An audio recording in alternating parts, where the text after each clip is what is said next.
ភាពដ៏គួរឲ្យរំភើបនិងជាមោទនភាពសម្រាប់ធនធានធម្មជាតិកម្ពុជាមែនទែនថ្មីនេះមានការចែកចាយនៅវីដេអូដ៏កម្រមួយដែលបានបង្ហាញយ៉ាងច្បាស់ពីវងសត្វផ្សោតទឹកសាបដ៏ស្រស់ស្អាតកំពុងហែប្រដេញគ្នានិងលោតផុតពីផ្ទៃទឹកយ៉ាងសប្បាយរីករាយនៅក្នុងជម្រកធម្មជាតិរបស់ពួកវា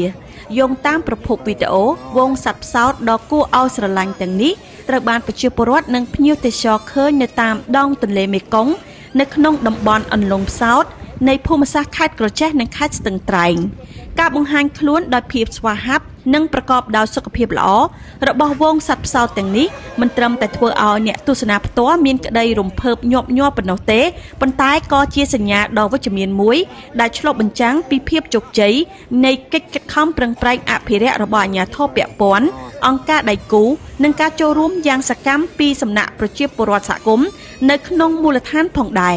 គួររំលឹកថាសត្វផ្សោតទន្លេមេគង្គត្រូវបានចាត់ទុកជារតនសម្បត្តិធម្មជាតិមានជីវិតដ៏មានតម្លៃបំផុតរបស់កម្ពុជាដែលទាមទារឲ្យមានការយកចិត្តទុកដាក់ខ្ពស់ដូច្នេះទស្សនវិជ្ជាដ៏ស្រស់ត្រកាលមួយនេះគឺជាសាររំលឹកមួយដល់យើងគ្រប់គ្នាឲ្យបន្តចូលរួមថែរក្សាបរិស្ថានជៀសវាងការបោះចោលសំរាមចូលទន្លេនិងចូលរួមការពារសត្វព្រៃទាំងអស់គ្នាដើម្បីកុំឲ្យបាត់បង់តើបងប្អូនធ្លាប់មានសំណាងបានធ្វើដំណើរទៅទស្សនាសត្វផ្សោតផ្ទាល់ភ្នែកនៅខេត្តក្រចេះឬខេត្តស្ទឹងត្រែងដែរឬទេកុំភ្លេចចែករំលែកនៅបទពិសោធន៍ដ៏រីករាយនេះនៅខាងក្រោម comment ទាំងអស់គ្នា